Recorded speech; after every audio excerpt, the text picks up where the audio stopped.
Hey guys, welcome to Pinoy Freelancer, and today ay tuturuan ko kayo o ipapakita ko sa inyo kung paano ko kumita ng $524.29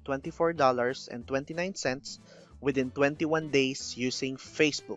So this is a new channel, so please consider subscribing, liking, and commenting para mas dumami pa yung audience natin.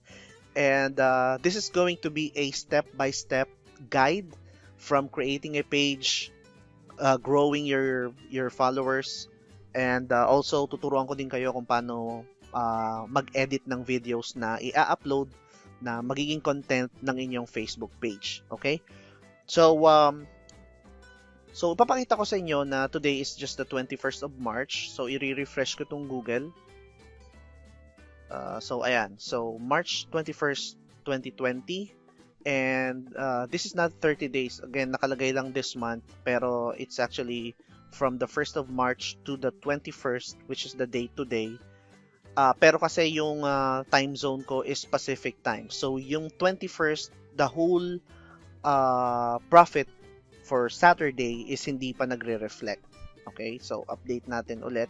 So that's $524, which is around 26,000 pesos.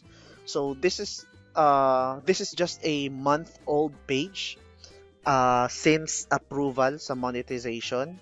So kung gagawa kayo ng page, it might take about 2 months to 3 months bago kayo ma-approve sa monetization kasi meron tayong requirements from Facebook bago kayo ma-approve. So punta lang tayo dito sa link. Lalagay ko yung link sa baba. Pero nakalagay dito na you must pass and remain compliant with Facebook's partner monetization policies. So very important na basahin natin to kasi meron akong ginawang page last year na nagkaroon ako ng violation. So although kumita ako ng 15 days, na-ban yung account, so hindi na nag-proceed yung earnings. Although napakabait naman ni Facebook kasi yung kinita ko, although na-ban ako, is pinadala pa rin nila sa akin, which is I think around 8,000 pesos din. Okay? So sabi dito, you have to publish from a page. So gagawa kayo ng page, hindi pwede yung profile or yung personal account ninyo. And dapat meron kayong 10,000 followers. Okay? And also, you must generate at least 30,000 1-minute views on videos that are at least 3 minutes long. Okay? So, very important ito guys na susundin natin to. Okay? Kaya itong gagawa ako ng step-by-step guide para hindi na kayo magkamali. Hindi nyo na magawa pa yung mga mistakes ko in the past. Okay? So, 30,000 1-minute views is madali lang siyang makuha kapag nakagawa kayo ng viral video. So, alam niyo naman yung viral, madaming likes, madaming shares. Ang isang tao na mag-share ng video mo na merong, say, 1,000 friends is magiging eyeball ng video na nagiging snowball effect, kumbaga. So, patuloy lang siyang lumalaki. So, yung page ko ngayon na nag-earn nitong $524 is meron akong 40,000 followers na lumaki lang siya ng kusa kasi swinerte ako na nakahanap ng viral video kaya lumaki lang siya ng lumaki. Okay? So ito naman na nakalagay dito sa monetizable view RPM, ito yung binabayad sa atin ni Facebook for per 1,000 views. So, let's say for example, meron kang 4,000 views sa video mo na na-approve for monetization, meron kang $1 kasi 0.15. Ito, actually, about 2 weeks ago, it's $0.30. Pero, I'm not sure, siguro dahil sa coronavirus, kaya bumaba yung RPM. And this is a local page, by the way. So, Pinoy page ito. Merong mga pages, meron akong nabasa somewhere na kapag gumawa ka ng page and yung audience mo is from USA, Canada, UK, Germany, it ranges from $3 to $5 ang RPM. So imagine yung 3.4 million views ko imagine kung $3 to is mas malaki pa tong kita ko. Itong kita ko is napakaliit pa kasi bago pa lang itong page.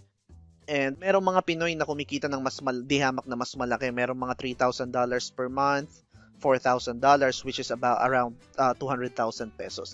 But the point here is everybody starts small. So, and I want to share this as soon as now para lahat kayo na gusto ring kumita extra, is makapag-start na kayong gumawa ng page, makapag-grow ng page ninyo. And, yeah. So, first, tuturuan ko kayo dito kung paano gumawa ng Facebook page. Okay? So, gumawa na ako ng page. Nakalimutan kong i-screen record. Pero ito na yung page. Bali kung gagawa kayo, i-click nyo lang yung create sa top. And then, click on page. Sige, papakita ko na lang din. So, from create page, I chose community or public figure. So, click get started. So, lalagay nyo lang yung name ng page. So, for example, Pinoy Freelancer.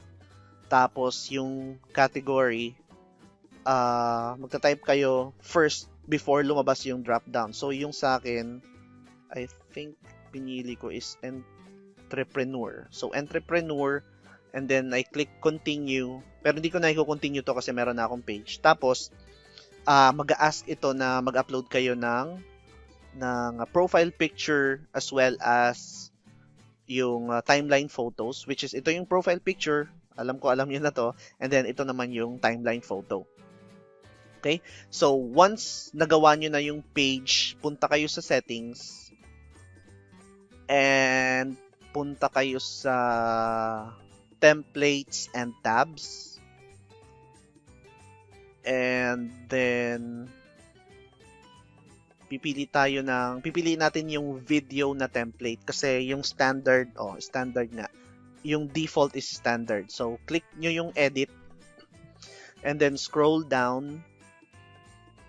Piliin natin yung video, video page. Click nyo yung view details.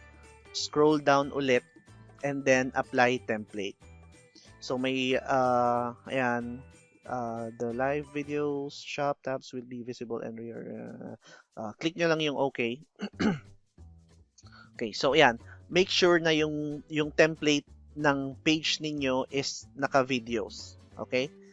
So, wala pang content itong page kasi kagagawa ko lang. As you can see, 0 followers. So, ayan, inaanyayahan ko kayong i-like yung page. Okay? So, yung pwede yung gawin para magkaroon na kayo ng followers is to invite your friends to like your page. Okay? So, scroll at dito pag nag-scroll kayo sa baba, nandyan yung list ng friends niyo. You can click invite manually or if you click on see all friends, may option dito to select all and then send invite. So, if you have 5,000 friends, good for you. Para, alam mo na, para may head start lang. Okay? So, close ko na yan. Next na pwede nating gawin, personally nag-run ako ng Facebook ads para ma-meet ko itong 10,000 followers and then yung 30,000 1-minute views. Although, nag-run lang ako ng ads, I think the first week nung na-publish ko yung page. Kasi, kasi kapag walang followers yung page mo, kapag nag-upload ka, almost wala or kokonti yung nagiging eyeball ng video mo. So, yung ginawa ko, nag-run ako ng isang page likes na campaign and then isang video views na campaign. So, nagkaroon lang ako ng mga viral videos na after kong i-run, nagkaroon lang siya ng around 1,000 views and a couple of shares and likes. Lumaki na siya. Doon na siya lumaki. Naging viral na siya. Meron akong videos na nag-million views and siya yung nakatulong kaya nagkaroon ako ng madaming likes and followers. Okay? So, likes and followers, it doesn't mean na yung tao kailangang i-like ang page mo para magkaroon ka ng followers. Okay? So, sa next video ko, ipapakita ko sa inyo yung insights ng page. Pero, as I've mentioned, tuturuan ko kayo step by step kung paano to gagawin. And, one more thing na ipapakita ko sa inyo is yung ads. Okay? So, ito yung ads manager.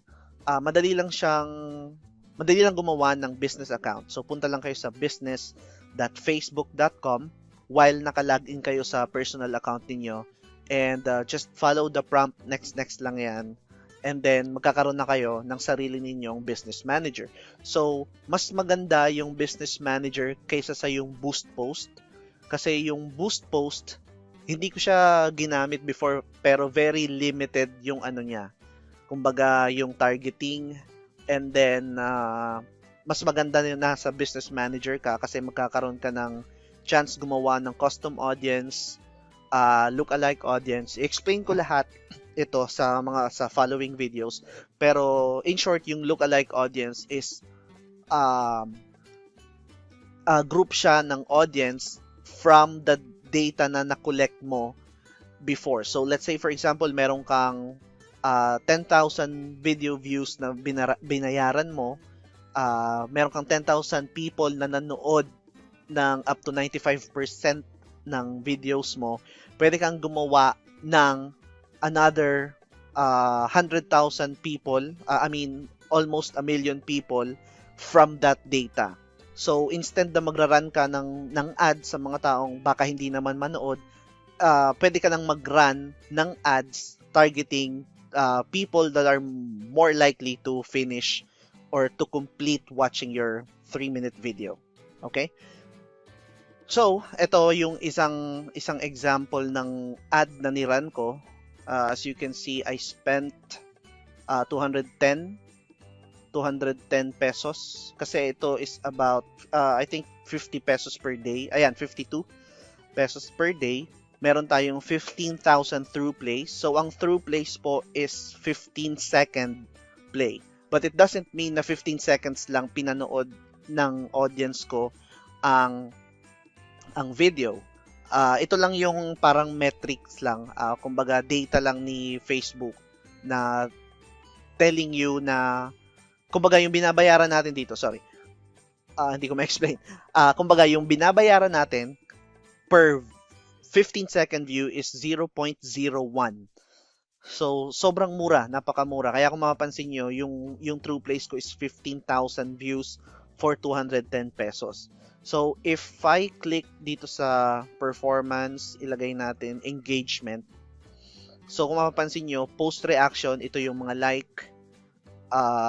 mga likes.